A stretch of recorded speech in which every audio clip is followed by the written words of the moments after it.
Salam alaikum, bonsoir. Au fait, je n'ai pas pensé à la rechute de la dernière présentation, qui est une rechute, quoique elle est malheureuse, mais quand même, ça donne une idée sur les conséquences de la rougeole, non seulement en termes épidémiques, nombre de cas, etc., mais aussi sur des pathologies qu'on peut dire qu'ils sont silencieuses, ils ne sont pas sous la lumière, notamment les conséquences neurosensorielles et neurologiques qui peuvent induire la maladie rougeoleuse.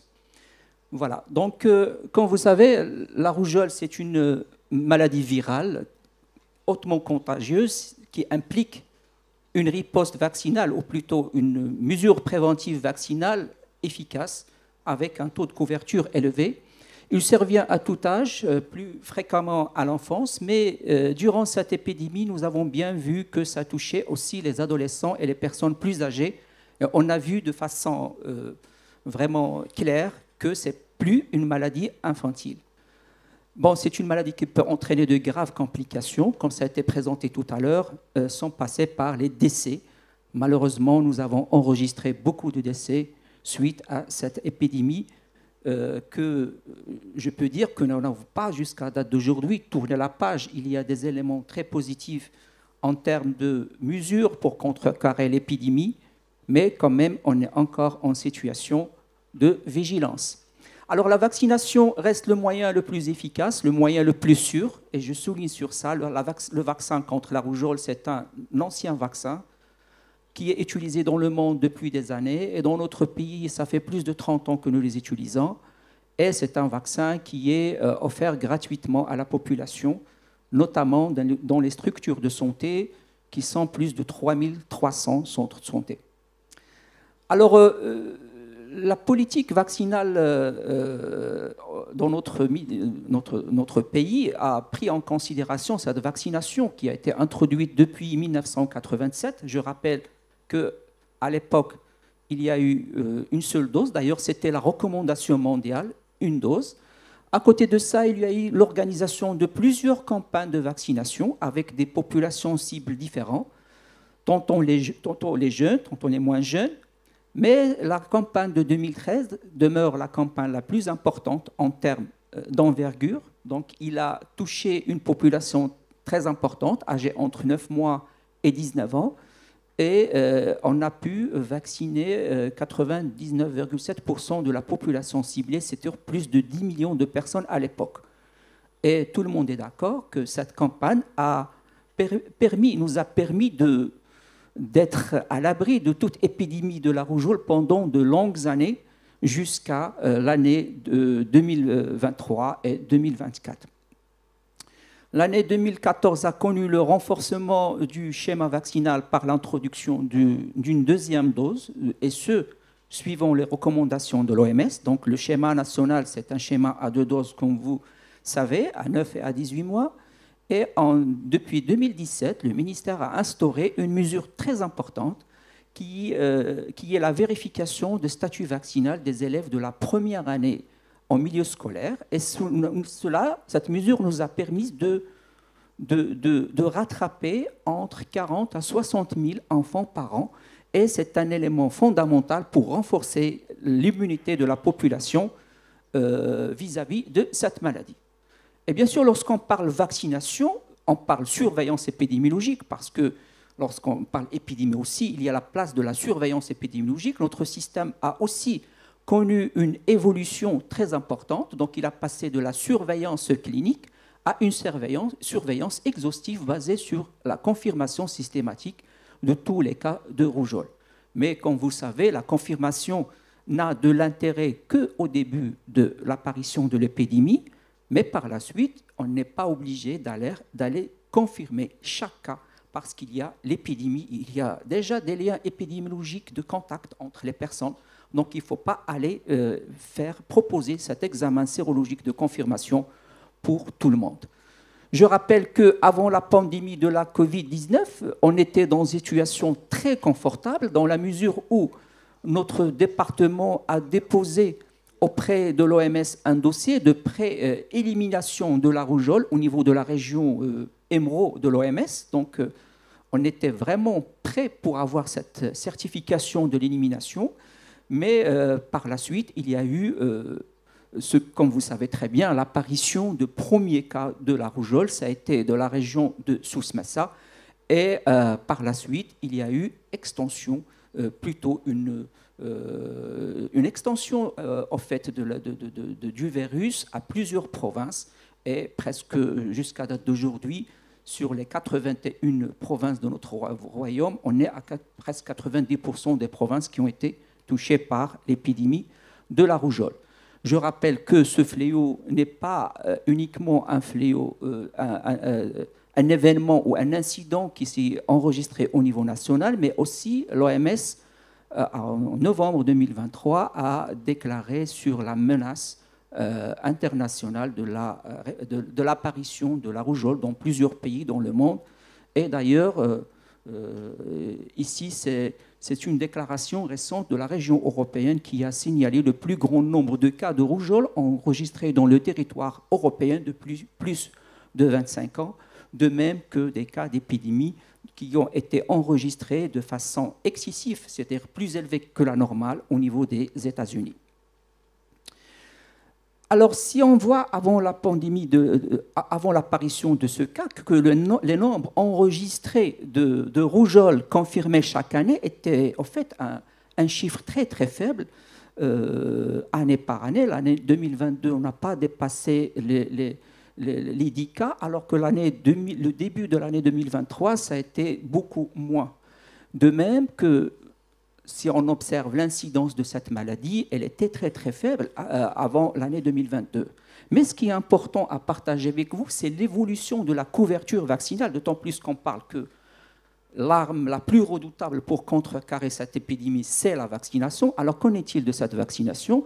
On voit très bien qu'à partir de l'année 2021, il y a eu un déclin de la couverture vaccinale pour la première dose et la deuxième dose, et jusqu'à l'année 2023, on n'a pas arrivé à 80% en termes de couverture, notamment par la deuxième dose du vaccin contre la rougeole.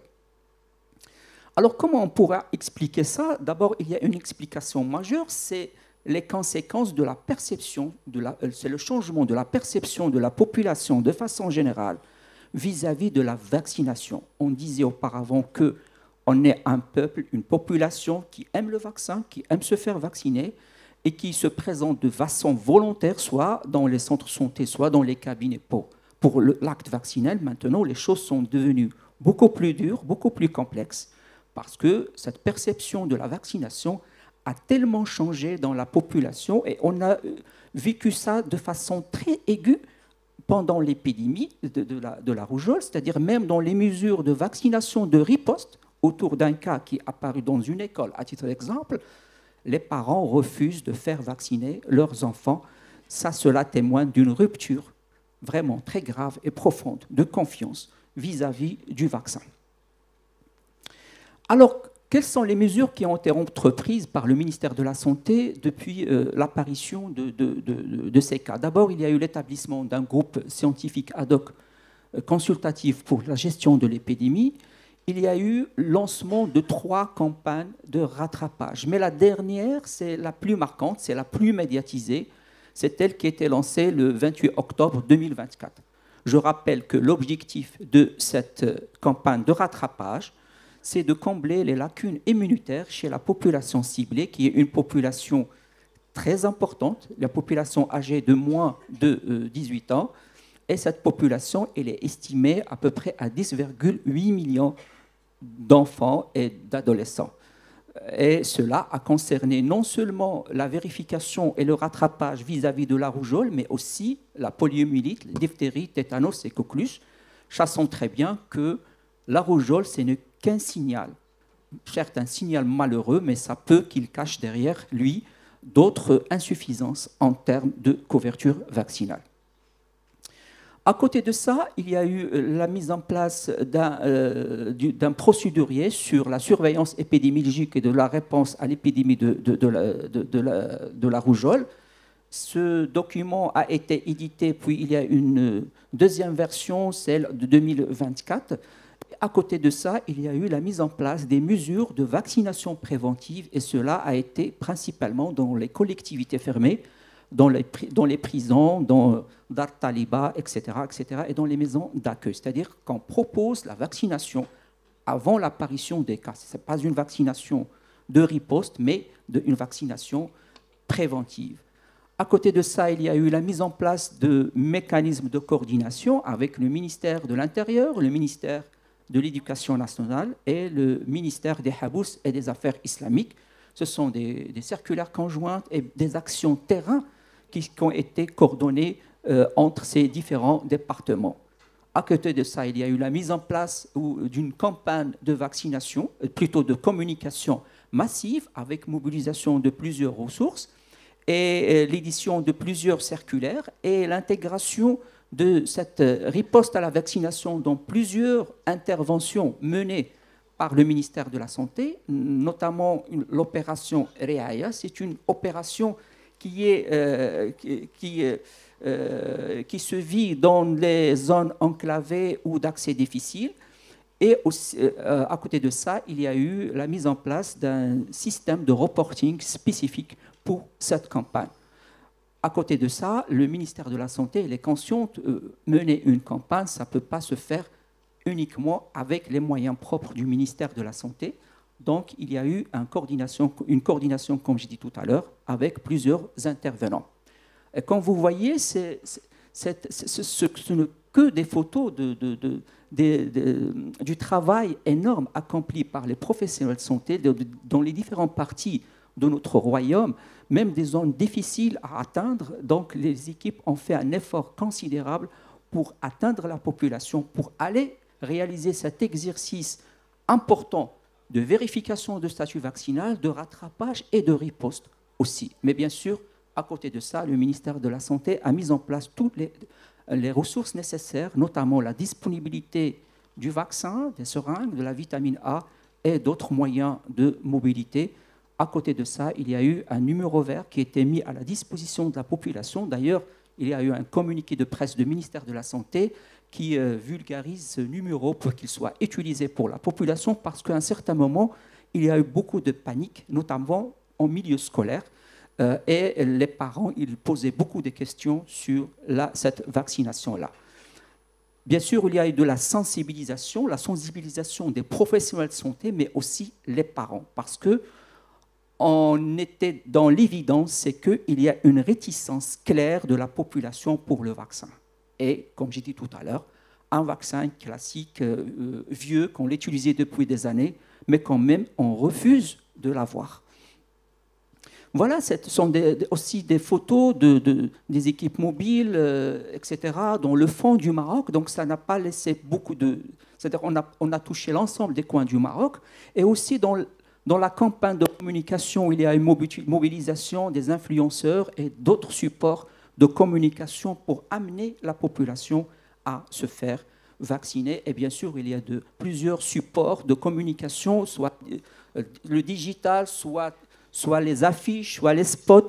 Donc, il fallait amener cette population à adhérer à cette campagne de vaccination. Alors, qu'en est-il de la situation jusqu'aux dates du 25 mars? C'est que, d'abord, il y a une diminution très marquée du nombre de cas de la rougeole. Donc, on est à la 8e semaine de diminution de nombre de cas. Ça, c'est un signal très important et rassurant. D'ailleurs, sans doute, vous, dans votre pratique quotidienne, vous avez senti qu'il y a cette diminution du nombre de cas.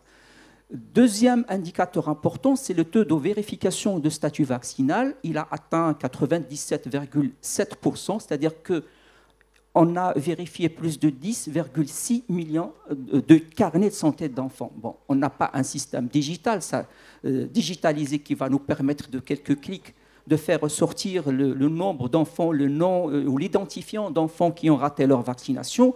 Et on était dans un exercice vraiment très complexe et difficile. Et après, le taux de complétude de cette population vérifiée, elle est aux alentours de 82%. C'est-à-dire que 8% de notre population qui est âgée de moins de 18 ans, qui était ciblée par cette campagne, a une vaccination incomplète. Bien sûr, dans cette vaccination incomplète, il y a les enfants qui ont reçu uniquement une dose et il y a aussi des enfants jamais vaccinés. Malheureusement, il y en a quand même un gros lot. Alors après le rattrapage, il y a eu correction de cet indicateur par l'apport de ce rattrapage et jusqu'à la date du 25 mars, on est arrivé à 95,7%. Maintenant, on est sûr qu'on pousse vers un niveau plus stable et plus rassurant. Quoique ce taux, ça reste un taux global et national, ça mérite vraiment qu'il soit uniforme à tous les niveaux, régional, provincial et local, pour ne pas omettre des poches où il y a encore d'enfants sous-vaccinés ou incomplètement vaccinés du tout. Donc, aussi, il faut maintenir un niveau élevé de vigilance en matière de la surveillance épidémiologique, intensifier le rattrapage et renforcer la vaccination de routine. On n'a pas à oublier ça, parce que tout ce problème, parce qu'il y a eu un relâchement en termes de vaccination de routine.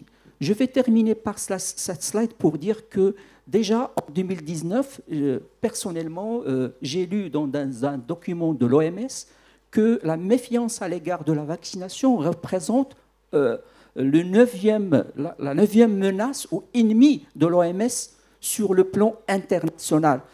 En fait, je n'ai pas pris personnellement les choses vraiment au sérieux. À l'époque, on était dans un niveau très réconfortant en termes de couverture vaccinale. Je n'ai jamais senti personnellement que l'hésitation vaccinale risquerait d'être un ennemi pour la santé, santé publique dans sa globalité. Mais le hasard de la chose a fait qu'on a vécu cela. On a vécu comment l'hésitation vaccinale présente actuellement un ennemi pour la santé publique dans notre pays. Et bien sûr, il y a des images des personnes qui sont des ennemis de la santé publique et qui malheureusement diffusent des messages faux, des messages non fondés et malheureusement qui sont suivis par plusieurs personnes, malheureusement. Et c'est notre rôle, en fait, c'est de contribuer chaque jour à cette communication de proximité auprès de la population pour la rassurer vis-à-vis de la vaccination dans sa globalité. Merci. Donc, un grand merci à tous les intervenants dans cette session questions flash. Peut-être une question, une remarque.